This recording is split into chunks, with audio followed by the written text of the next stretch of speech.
Los paraísos que sostienen los mecanismos de evasión fiscal corporativa más perjudiciales para la economía real son un gran incentivo para el capital financiero.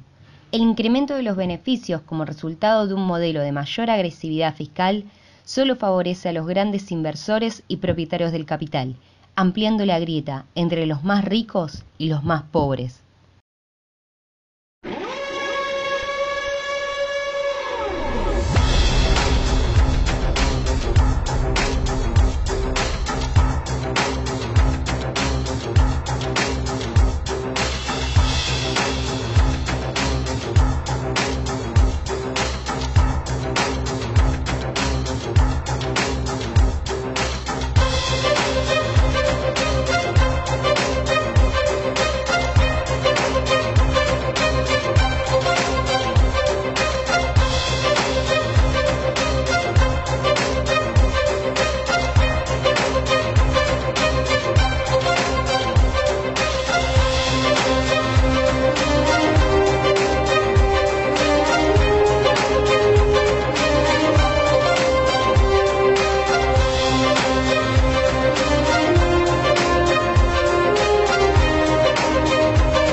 En los últimos años se dieron las dos más importantes megafiltraciones de datos: Panama Papers, difundida el 3 de abril de 2016, y Paradise Papers, en noviembre de 2017.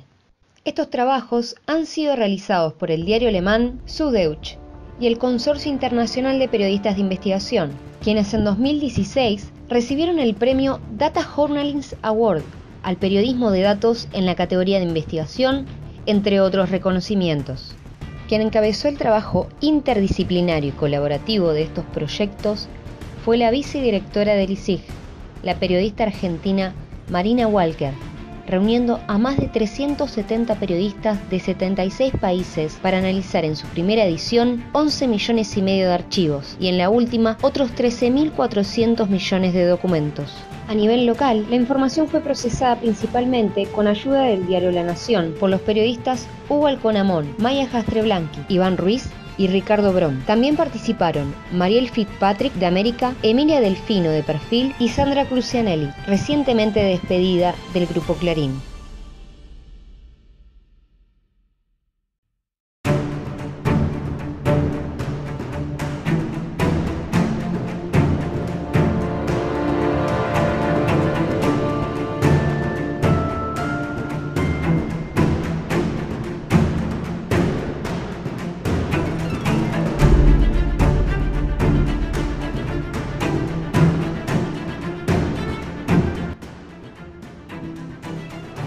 Esta información revelada no es solo por esencia de interés público, también es un asunto de alcance mundial, ya que pone al descubierto las operaciones concretadas por 140 dirigentes políticos de alto rango, entre otras personalidades públicas de 50 países diferentes que participan actualmente o lo han hecho en sociedades offshore en más de 20 zonas tributarias distintas.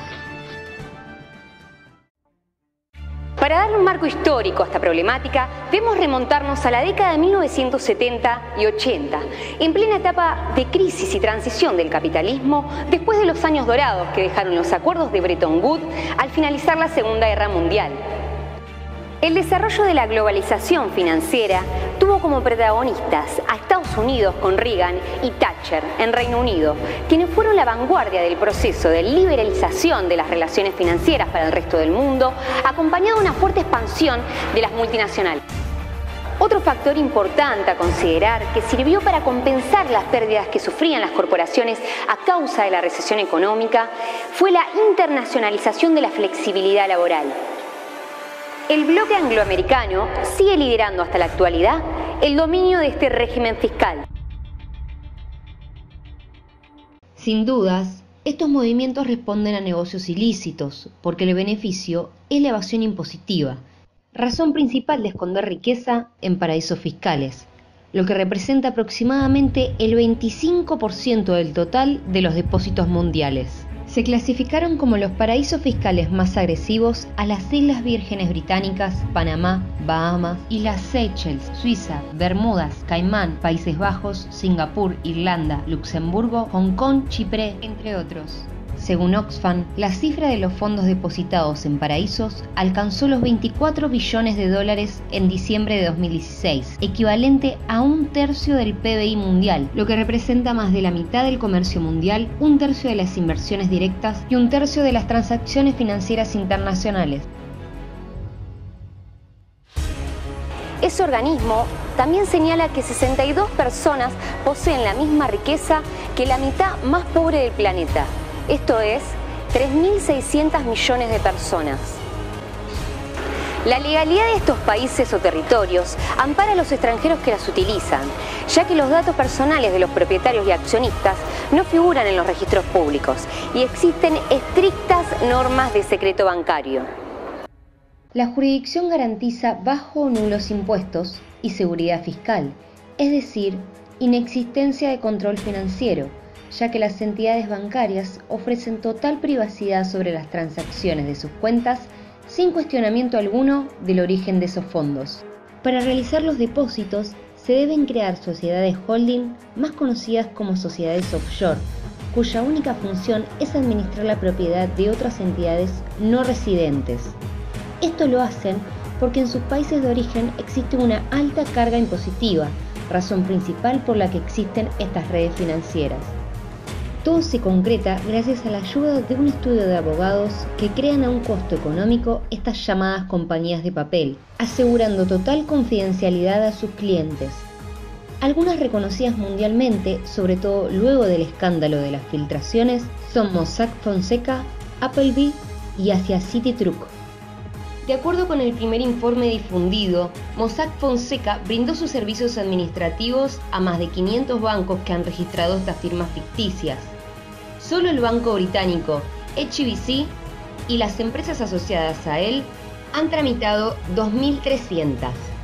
Con una plantilla de más de 500 empleados repartidos entre sus más de 40 oficinas por el mundo, trabajan con algunas de las más grandes instituciones financieras como Deutsche Bank, la italiana Sociedad General, Credit Suisse Group, HSBC, UBS y Commerzbank.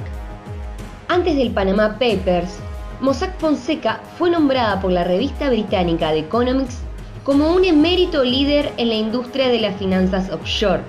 La compañía es la cuarta mayor proveedora de servicios de este tipo en el mundo y ha actuado en nombre de más de 300.000 empresas.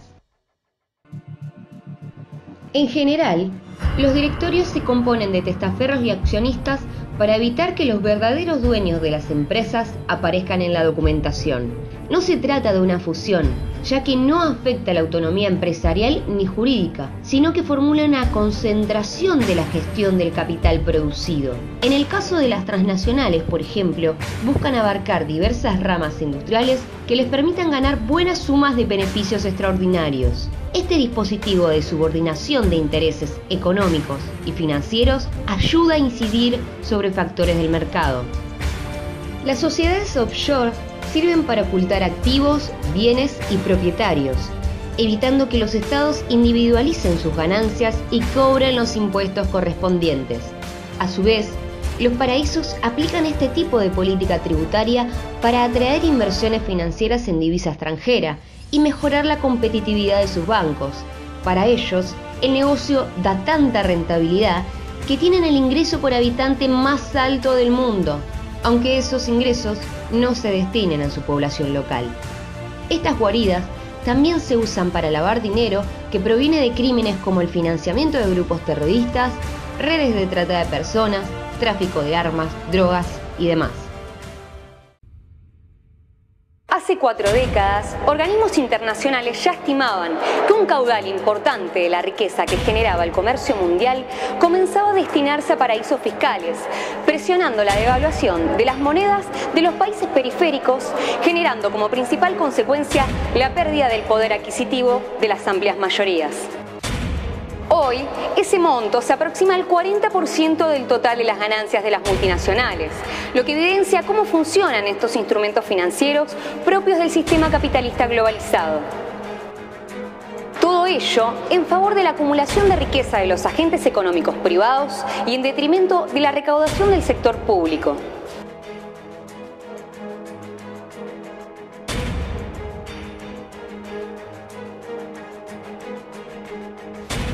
Para abordar el problema que significan estas guaridas, deberían pensarse herramientas para regular el sistema financiero global, garantizar un real intercambio de información y promover reformas tributarias en los países con mayor vulnerabilidad fiscal. Todo esto se vuelve necesario para evitar que las grandes fortunas se acumulen en detrimento de las balanzas que administran los estados. La administración del Estado se equilibra entre los ingresos, recaudados principalmente de impuestos, y el gasto público, organizando su destino según lo que se dispone. Cuando los gobiernos comprimen la carga fiscal de las grandes empresas, para compensar el déficit comercial, deben optar por emitir deuda, pero al no ser suficiente, reducen el gasto público, recortando programas sociales, jubilaciones, inversión estatal en educación, salud, ciencia y tecnología, etc. También trasladan el impuesto a otros sectores de la sociedad, por ejemplo, incrementando el IVA, que es el impuesto al consumo, o el impuesto a las ganancias, aumentando los servicios públicos, entre otras técnicas.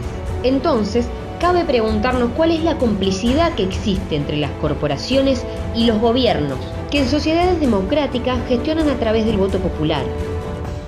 La fuga de capitales son formas de evitar el ingreso de divisas en la economía formal. Esto genera una presión que termina en la devaluación de la moneda, con el fin de aumentar los activos de las multinacionales y perjudicando a todo el conjunto de la población. Este círculo vicioso culmina en crisis, desempleo y pobreza, contracara del abuso moral de quienes utilizan los instrumentos legales que brindan el secretismo de los paraísos fiscales.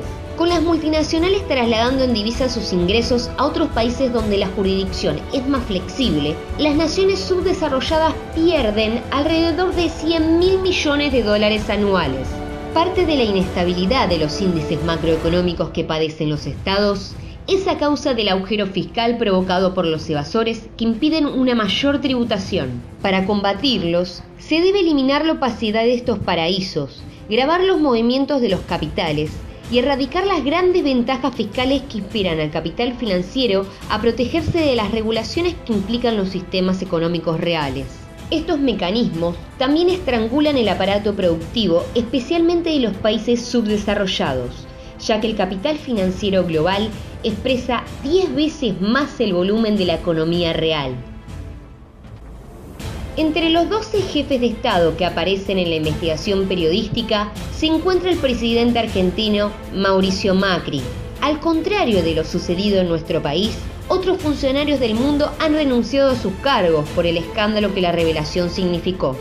En 1998, Macri junto a otros miembros de su familia directa formaron parte del directorio de la sociedad offshore Fleck Trading, una firma cuya sede está registrada en las Bahamas.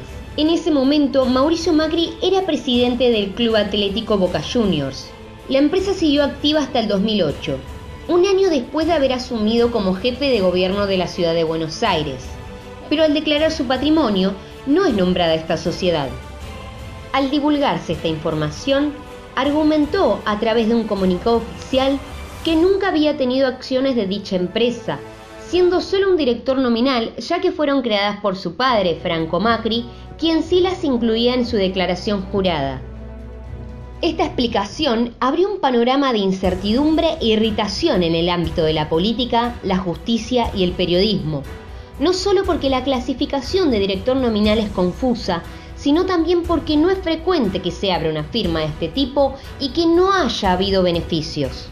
De inmediato, apareció una segunda empresa vinculada al presidente, Cajemulla, formada en mayo de 1981 y que todavía está activa según el Registro Público de Panamá. Rápidamente se calculó que existen 50 sociedades offshore en las que figuran los mismos titulares, entre otros empleados y amistades de Macri.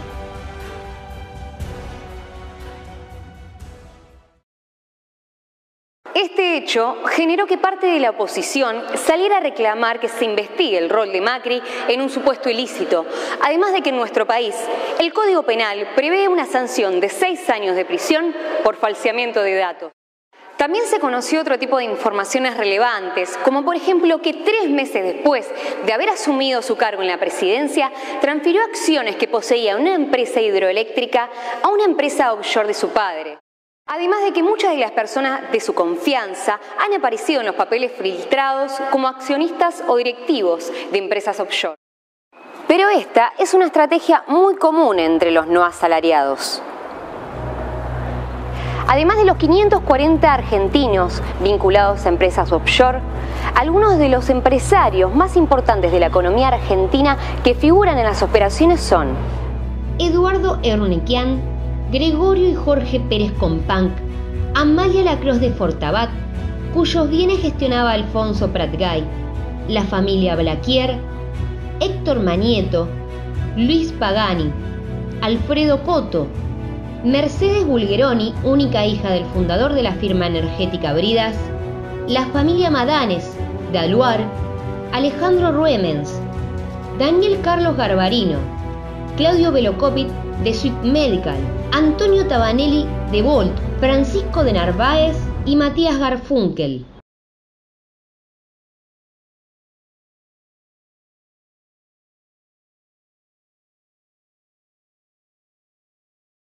Según la Organización de Naciones Unidas, se necesitan 44.000 millones de dólares por año para erradicar el hambre en el mundo, mientras que ese monto representa solo el 0,5% de los depósitos que percibe el total de paraísos fiscales.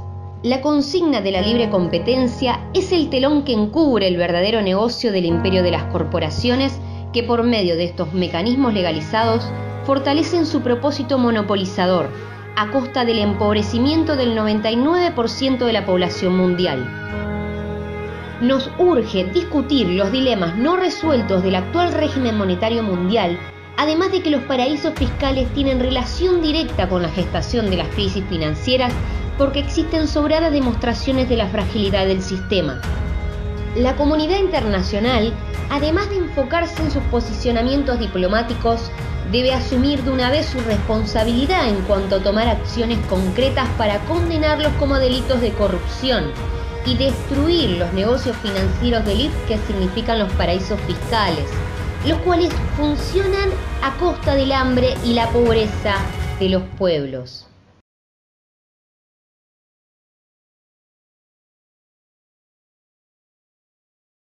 La discusión de fondo está en qué concepción desarrollan cada una de las naciones y regiones continentales. Debemos preguntarnos cómo actúa cada uno de los poderes, el ejecutivo, legislativo y judicial, con el fin de comprender qué decisiones toman para beneficiar a quienes con el actual sistema económico, fiscal, tributario, productivo y financiero. Tampoco podemos dejar de mencionar la responsabilidad que cumple el Banco Central en cuanto al desarrollo de la política monetaria, ya que esta escala de evasión fiscal golpea directamente a los estados al privarlos de fondos millonarios.